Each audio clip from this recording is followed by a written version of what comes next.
Olá, ouvintes! Voltamos agora com a segunda parte desta edição do Petrocast, o podcast do Sindicato dos Petroleiros de São José dos Campos e região, sobre transição energética justa. Se você perdeu a primeira parte, corre lá na sua plataforma e não deixe de ouvir. Mas vamos continuar o papo por aqui com a Renata, que é técnica do Diese desde 2007 e atua na interface das relações entre trabalho e meio ambiente sob a perspectiva das trabalhadoras e trabalhadores. Também participa do nosso papo o diretor do Sindipetro de São José dos Campos, Adam Suzuki. Bom, a gente não pode deixar de falar sobre o tema do momento que está em todos os noticiários atualmente, a exploração da margem equatorial. Eu sei que é um assunto bem complexo, mas vamos tentar começar pelo básico aqui.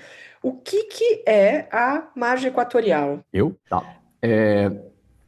Então, Raquel, a margem equatorial é uma área no litoral norte que vai do Rio Grande do Norte até o Amapá, em que foi descoberta recentemente uma grande quantidade de petróleo nessa área e que pode ser explorado. Então, essa área de interesse que vai ali do Amapá, passando pela Foz do Amazonas, até o Rio Grande do Norte. É basicamente isso. Certo.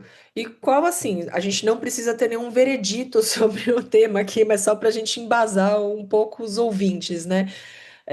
O que estão dizendo por aí, né? O que dizem os contra, o que os dizem ao favor? Se tem também um posicionamento que, né, não sei se precisa ser contra, precisa ser a favor, né? Enfim, o que estão dizendo aí de benefícios e cuidados, né, que precisam ter, enfim, o que a gente pode fomentar aí os ouvintes dentro dessa discussão, Ada? Olha, pensando nos pontos a favor, é uma área com uma prospecção de petróleo muito grande, então é provavelmente um, tem uma grande quantidade de petróleo e gás para ser explorado nessa área, que poderia trazer muitas divisas, né, para a região como um todo, né, da região norte e nordeste ali, que poderia trazer muitos royalties e tudo mais.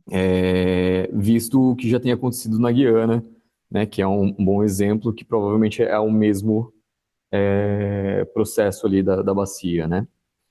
Então, isso pode ser muito interessante para a produção de petróleo e gás, nesse sentido. Contudo, é uma área muito sensível, ali, principalmente no que se diz, principalmente relacionado à foz do Rio Amazonas, que é uma área ambiental muito sensível e que qualquer evento atípico ali pode ser catastrófico, né? Então, eu acho que isso precisa ser levado muito em consideração com relação à produção de petróleo nessa área, né? Que é uma área sensível, não só por conta do bioma e tudo mais, mas também relacionado às populações que vivem ali, né? As questões sobre populações indígenas e quilombolas e tudo mais que estão na região. Então, isso deve ser muito considerado.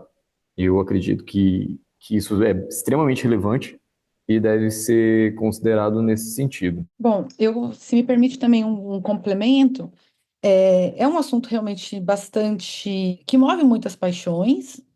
O que a gente tem agora ali na chamada margem equatorial é a obtenção do licenciamento para a fase de pesquisa, para que se observe, para que se tenha informação de qual é a quantidade de óleo que a bacia pode vir a produzir, para que seja quantificada essas reservas, se há e, em havendo, qual é a quantidade de óleo que pode ser extraído dessas reservas. Então, a gente está nessa fase agora, né, de obtenção. A Petrobras está com o IBAMA fazendo os trâmites para obter a licença de pesquisa. E depois da pesquisa, que se discute esses dados aí, com esses dados na mesa, aí a companhia avalia se há viabilidade ou não de fazer a exploração. Então, é um processo que ele pode ainda ser um pouco longo, como sempre tende a ser, né? E se for para ser cauteloso, é normal que ele seja longo, que ele seja cercado de todos os cuidados necessários. E, no entanto, a discussão ela já chega para a gente como parecendo que a gente já está explorando esse óleo, né? E não é isso. Então, isso também nos coloca ainda um tempo para que, por exemplo, pensando aqui juntos, né? Se há o óleo, vamos ou não vamos explorar? Se não há o óleo, não tem o que explorar, está resolvido pela natureza. Agora, em havendo, vamos ou não vamos? Aí a gente discute isso, penso eu que seja muito salutar discutir isso dentro de um quadro de uma transição energética, brasileira, ou dentro de um plano de transformação ecológica da sociedade brasileira. Há muitas falas no sentido de que a gente precisa explorar mais petróleo para, inclusive, com o recurso do petróleo, fazer a transição energética. Aos que defendem isso, seria muito bacana também que houvesse já, se há já parte de alguns atores tanta certeza de que em havendo isso deve ser explorado, para dizer, olha, como que isso vai de fato contribuir com a transição energética? Quais recursos vão ficar atrelados à transição energética? Porque está evidente que da forma de distribuição da renda do petróleo, isso não vai satisfazer nenhuma necessidade de transição energética da sociedade brasileira. Ou ainda, se não vamos explorar o petróleo, pode haver alguma compensação por essa não exploração do petróleo? Porque nós somos um país subdesenvolvido. Se a gente não explora o petróleo, a gente contribui para a redução de gases de efeito estufa. Pode haver alguma via de compensação pela não exploração desses recursos? Porque é muito fácil, é mais fácil a gente dizer para a Noruega que ela pode parar de explorar petróleo, porque ela é um país que atingiu um padrão super desenvolvido, do que para o Brasil, para a Nigéria, que tem uma condição de desenvolvimento ainda menor do que a nossa.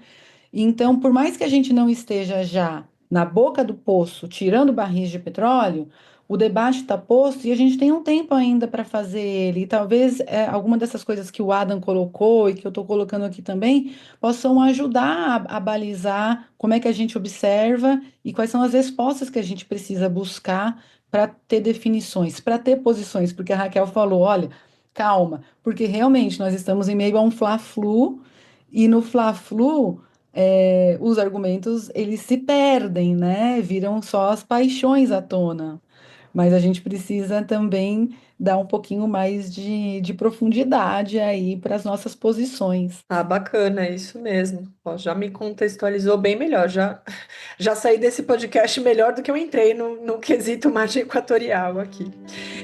Vocês que exterminam peixes, caracóis, sapos e pássaros e abelhas no seu nicho, e que rebaixam planta, bicho e outros entes, e acham pobre, preto e índio tudo chucro, porque dispensam tal desprezo a um vivente, porque só prezam e só pensam no seu lucro.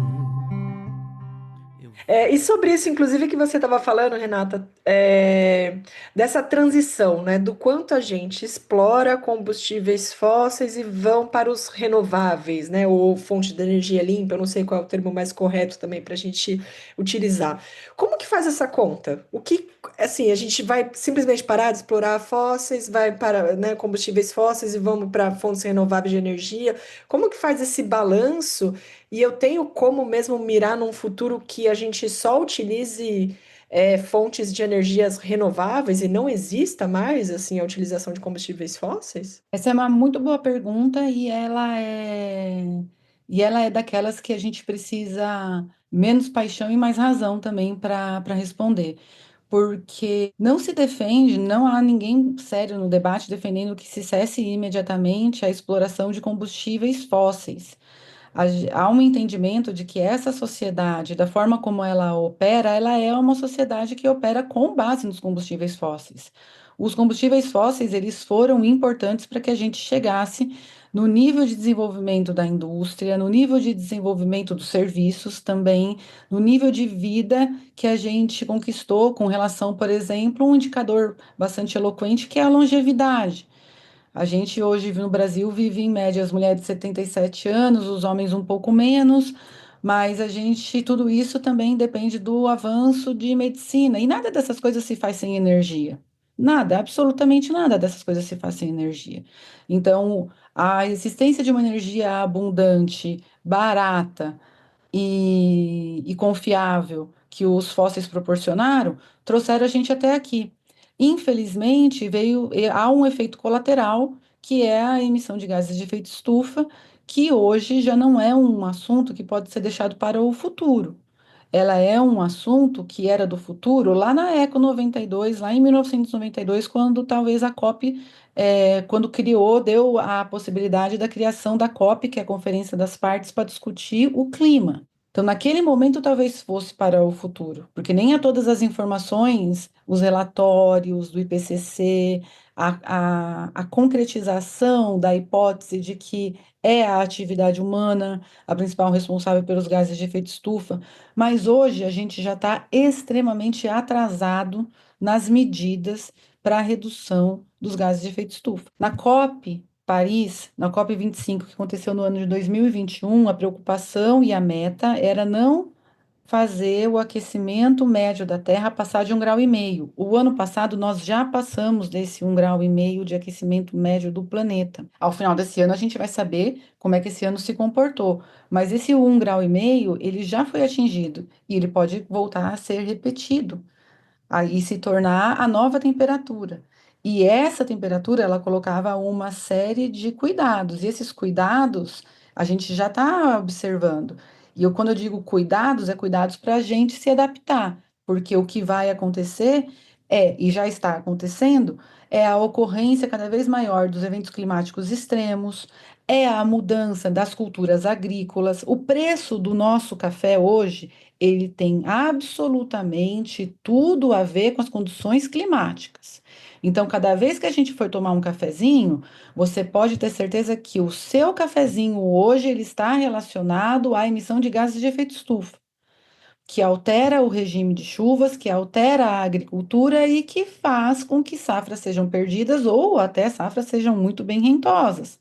Mas você não tem mais uma previsibilidade, o que coloca em risco toda a rentabilidade do negócio inteiro, considerando que hoje comida não é para comer, comida é negócio, né? Então, para a gente falar se a gente vai ter 100% renovável, acho que essa não é uma realidade que está colocada para hoje ou para os próximos anos. Mas o que está evidentemente colocado é a necessidade da redução de gases de efeito estufa, e que esse tem que ser um avanço com uma governança global. No Brasil, há que se dizer, né, não é a energia a principal fonte de emissão de gases de efeito estufa.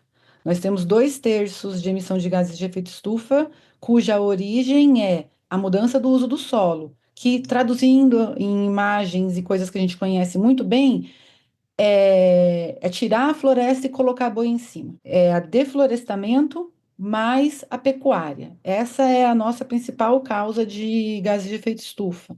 Mas ainda assim, o Brasil, ele fica oscilando entre o quinto e o sexto maior emissor mundial de gases de efeito estufa. Então, não é porque a gente é um país pobre, não é porque a gente não é a China, não é os Estados Unidos, não é porque a gente não tem uma indústria do tamanho da deles, que a gente também não tem uma grande contribuição global para a emissão de gases de efeito estufa, tá? E também tem uma outra coisa que é muito interessante. Cada setor, quando é apontado como aquele que contribui, e da forma como contribui, se vê um pouco acuado e fala, olha, mas tem o outro. Então, o setor de energia vai dizer, olha, mas nosso problema é deixar a floresta em pé e não ter o boi lá. Aí o pessoal do boi fala, ó, nosso problema é do petróleo. Aí isso tudo vai sendo jogado de um lado para o outro sem uma coordenação, né? E essa coordenação, ela é fundamental e ela tem que ser via Estado. Então, as políticas de transição energética, as políticas de clima, elas não são nem políticas de governo, elas são políticas de Estado. Deveriam ser políticas de Estado. O Bolsonaro arrebentou todos os avanços que a gente tinha, o Michel Temer primeiro, o Bolsonaro depois. A gente está num período em que a gente tenta recuperar um pouco a capacidade do Estado de fazer a gestão e de fazer a política. E se isso não ficar inscrito enquanto DNA do Estado, um governo que venha diferente do que a gente tem atual, coloca tudo a perder com decretos e canetadas em poucos meses. Então, não é um assunto que é necessário ir para as energias renováveis, é necessário diminuir. A gente não tem, se alguém tem métricas e tal, é muito bacana que tenha, que coloque para o debate, mas isso eu vejo que precisa ser muito mais uma concertação de Estado do que um assunto técnico. Porque na técnica a gente pode até te falar que, olha, a gente precisa diminuir tanto de emissão de cada setor e a gente vai chegar no compromisso nacional que o Brasil tem.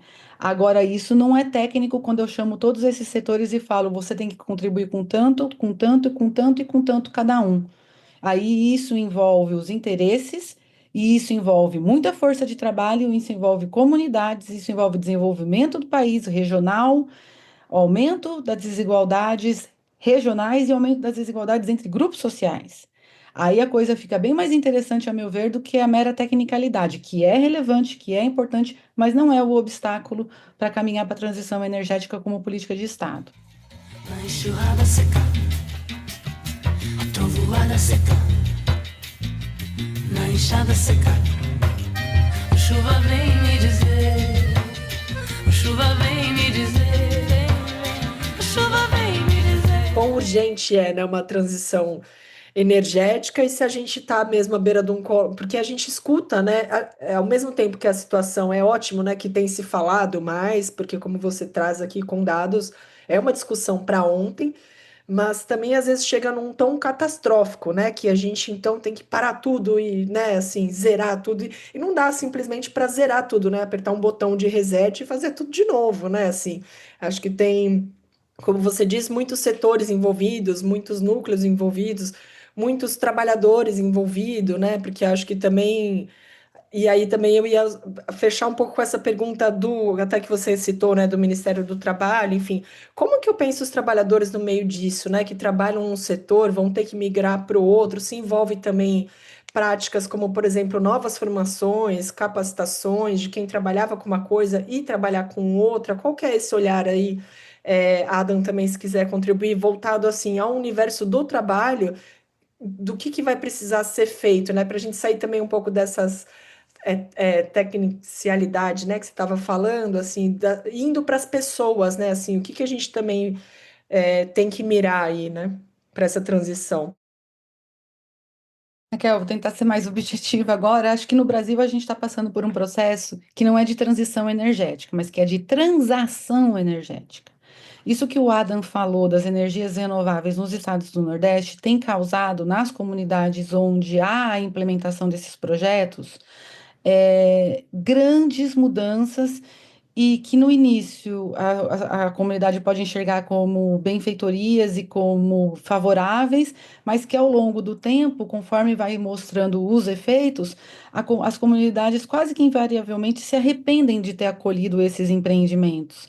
Então, isso não é a transição energética que a gente gostaria, que nós, o DIEESE, que outros setores da sociedade, que os sindicatos desejam para a sociedade brasileira. Outro exemplo também que está em curso o governo descomissionou térmicas a carvão no Rio Grande do Sul, no município de Candiota. O que significa descomissionar? Significa que aqueles empreendimentos eles podem continuar operando, mas eles não vendem mais para os leilões do governo. Então, o governo não compra mais energia dessas termoelétricas a carvão. E isso foi feito de forma tão abrupta que deixou a cidade e a região a ver navios. Então, é bacana, se você olhar pela questão climática, olha, não tem mais as emissões, que é super poluente, o carvão é a fonte fóssil mais poluente, a participação na matriz brasileira é pequena, ela pode ser contornada de outras formas, inclusive do ponto de vista regional, de onde estão esses empreendimentos, mas não é uma transição energética justa quando você faz a coisa de forma tão tempestiva que você retira a renda não só daqueles trabalhadores e trabalhadoras da mina, da térmica e de todo mundo que depende do restaurante onde os trabalhadores comem, da onde os trabalhadores compram os uniformes, da onde serve-se as escolas que os trabalhadores frequentam, os seus filhos frequentam. Todo o setor de serviços fica completamente abalado, né? Que é a realidade lá. Então, a gente está passando por um processo de transação, onde são feitos negócios e a gente não tem um rumo definido para onde ir e quanto cada um precisa ir para um lado ou para outro, tem que abrir mão ou tem que colaborar, né? Então, essa transação energética, ela não é boa, não tem sido boa para os trabalhadores, nem nas energias renováveis, que emprega poucos trabalhadores e os empregos, infelizmente, têm uma remuneração média de em torno de 2 salários mínimos. É claro que tem empregos que são muito bons e tem empregos que são menos remunerados, né? Mas a média é muito pouca. Fala-se que vai ocorrer a inclusão de muitas mulheres nas energias renováveis, isso não estamos vendo. No último levantamento que nós fizemos na região Nordeste, era 89% da força de trabalho masculina, só 11% feminina, então não há uma inclusão das mulheres. Então, as promessas das renováveis, elas também não estão se cumprindo, nem do ponto de vista dos territórios, nem do ponto de vista dos trabalhadores.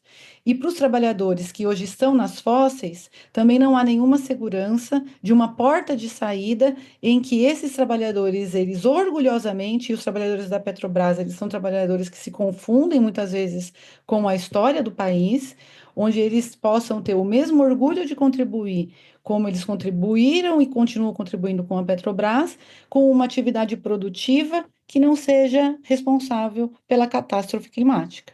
Então, essa porta de saída para esses trabalhadores também não está dada. Sei nem o que dizer. Não, eu queria comentar uma coisa aqui que eu fiquei no gancho da resposta anterior da Rê, que foi a importância de se entender que transição energética é sobre energia, né? Basicamente, sobre como a gente lida com energia. E a questão da energia é uma questão que tem que ser estatal, tem que ser uma política de Estado, né? Isso é muito importante ressaltar. Eu acho que é esse o ponto que a gente precisava entender, seja energia, seja água, seja questões básicas de sobrevivência, tudo isso precisa ser política de Estado, né? E enquanto a gente tiver financiarizando as questões e tornando esses pontos lucro para acionista, a gente não vai estar conseguindo fazer isso de forma adequada. Então, assim, se a gente vai discutir a exploração da margem equatorial ou a transição energética, tudo isso, se não for uma política de Estado que seja levada a sério, tudo isso vai trazer consequências danosas, seja ao trabalhador, seja à sociedade, entende? E não tem outra lógica, né? Se a gente entender que nos últimos anos a gente jogou para acionistas todo o lucro que a gente tinha, e que a gente é uma empresa hoje, não de petróleo, mas uma empresa que serve para gerar lucro para acionista, entende? Essa ideia de transição acaba sendo colocada de lado. Vai ser só discurso vazio, entende? Porque a gente de fato não está pensando no que fica aqui, mas no que vai para fora. A gente trabalha nesse sentido. Então, defender que a Petrobras seja uma empresa estatal, defender as estatais, né? Defender que a Eletrobras precisa voltar para a mão do Estado, defender que essa Sabesp deve voltar para uma política estatal, né? Uma política de Estado. Isso é defender a transição climática justa, porque é o Estado que vai poder fazer essa lógica de transição. Pelo óbvio, porque iniciativas privadas vão sempre tender ao lucro e não à sua função, né, a uma função real. Então, as indústrias solares, as indústrias eólicas, as indústrias de hidrogênio verde privadas, elas não estão mirando a sociedade, elas estão mirando o lucro de quem está investindo. É simples assim, né? Então, não tem outra saída que não seja através da estatal. E é por isso que a gente defende a ideia da Petrobras 100% estatal, entende? Eu acho que transformar isso numa ideia palatável ao trabalhador da base, ele entender que isso é importante para garantir que haja água para ele tomar daqui a um tempo, né? Porque com a mudança do clima, a, essas questões hídricas vão ser alteradas. Se a gente conseguir explicar que isso depende de uma política de Estado interessada nesse sentido, sabe, já é um grande avanço, né? Mudar essa consciência nesse sentido, né? Até porque, assim, como foi falado, grande parte dos gases de efeito estufa são lançados pelo agronegócio e a gente é extremamente dependente do agronegócio para o nosso PIB, né? Então, como é que a gente vai defender que precisa ser menos poluente se grande parte do nosso PIB é isso, né? Como que parece meio contraditório a gente defender que uma forte industrialização pode ser interessante para a transição energética, né? Então, enfim, esses assuntos eles são mais complexos do que diretamente, né? Como é que a gente vai falar que uma transição energética justa é justa se, por exemplo, a exploração de petróleo na margem equatorial pode gerar grandes dividendos e desenvolver a vida das pessoas, né, do norte e nordeste? Isso pode ser contraditório, em certo ponto, entende? Então a gente precisa entender que a coisa é um pouco mais complexa do que simplesmente parar de consumir combustíveis fósseis. E eu acho que eu Ótimo. me perdi da pergunta. Não, não, mas foi ótimo, gente. Mais alguma contribuição, Renata? Adam? Foi muito legal, hein, essa gravação. Bom, eu gostaria de agradecer aqui a participação da Renata. Obrigada, Renata. Obrigada, Raquel. Obrigada, Adam. E obrigada aos ouvintes. Isso mesmo. Obrigada, Adam, também pela participação. Eu que agradeço essa oportunidade para falar livremente e agradeço a todos os ouvintes também e continuem escutando a gente. Certo. Se você gosta do nosso conteúdo ouvinte, ajude compartilhando esse episódio em suas redes sociais e listas de contato. E se você ainda não nos segue, dê um seguir na sua plataforma de áudio para receber uma notificação sempre que tiver um episódio novo. Eu sou a Raquel Lima e a edição é do Lucas Assani.